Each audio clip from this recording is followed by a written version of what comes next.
No siempre me llamé como me conocieron aquí. Cuando llegué al sur, lo hice con otro nombre y con la intención clara de no volver a hablar de mi vida anterior.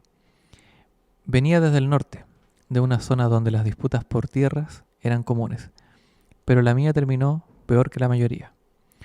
Un vecino y yo llevábamos meses enfrentados. La discusión fue subiendo de tono con el tiempo hasta que un día dejó de ser solo una discusión. Lo golpeé con lo primero que tenía a mano. Cayó y no volvió a levantarse. Después de eso vino el juicio, la cárcel y finalmente la fuga. No estuve mucho tiempo preso, lo suficiente para entender que si me quedaba, mi historia terminaba ahí. Escapé y viajé al sur, cada vez más lejos hasta llegar a Aysén.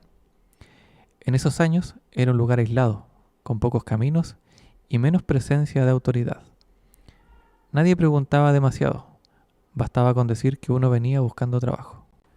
Al principio trabajé como arriero. Pasaba días enteros moviendo animales entre sectores lejanos, cruzando terrenos difíciles, con barro hasta las rodillas y lluvia constante. El frío era fuerte, sobre todo en invierno, y las jornadas eran largas. Era un trabajo duro, pero servía para mantenerse ocupado y no pensar demasiado. Con el tiempo lo dejé. Era demasiado exigente físicamente y empecé a buscar algo más estable. Ahí fue cuando comencé a trabajar en el bosque. Cortar madera era distinto. Se trabajaba en cuadrillas pequeñas, normalmente en zonas alejadas, donde lo único que se escuchaba durante horas era el golpe del hacha contra los troncos. No había maquinaria como ahora. Todo se hacía a mano, con hachas y serruchos. El trabajo era lento y pesado, pero constante. En ese tiempo ya estaba casado. Había conocido a mi mujer poco después de llegar. Formamos una familia y tuvimos varios hijos. Para 1965, ella estaba esperando al séptimo.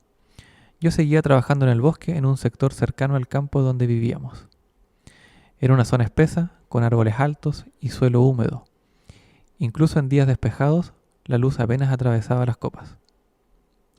El hombre que trabajaba conmigo llevaba poco tiempo. No hablaba mucho, pero observaba. Con los días empecé a notar que estaba demasiado atento a mí. No era algo evidente, pero se sentía. En trabajos así, uno aprende a fijarse en los detalles, y su forma de mirar no era la de alguien tranquilo. El día del accidente salimos temprano, como siempre. El terreno estaba resbaloso por la lluvia de la noche anterior. Estuvimos trabajando varias horas sin hablar demasiado. En un momento me concentré en un tronco que estaba cortando. Tenía la espalda parcialmente descubierta hacia donde él estaba. Escuché un movimiento detrás de mí, pero no tuve tiempo de reaccionar. Sentí un golpe fuerte en la parte posterior de la cabeza. Perdí el equilibrio de inmediato y caí al suelo. Todo fue rápido. Mientras trataba de entender lo que pasaba, vi sus botas a pocos metros. No se acercó enseguida. Ahí entendí que no había sido una caída de ramas ni un accidente del entorno. El golpe no venía de arriba. Lo último que recuerdo con claridad es el sonido del agua. Él estaba limpiando el hacha en un arroyo cercano. Lo hacía con calma, como si estuviera terminando una tarea más del día. Después de eso, no sé cuánto tiempo pasó hasta que llegaron los demás. A mi familia le dijeron que una rama había caído desde un árbol y me había golpeado en la nuca, que fue algo repentino, imposible de evitar. En ese lugar y en ese tiempo no hubo mayor investigación. No era común que lo hubiera.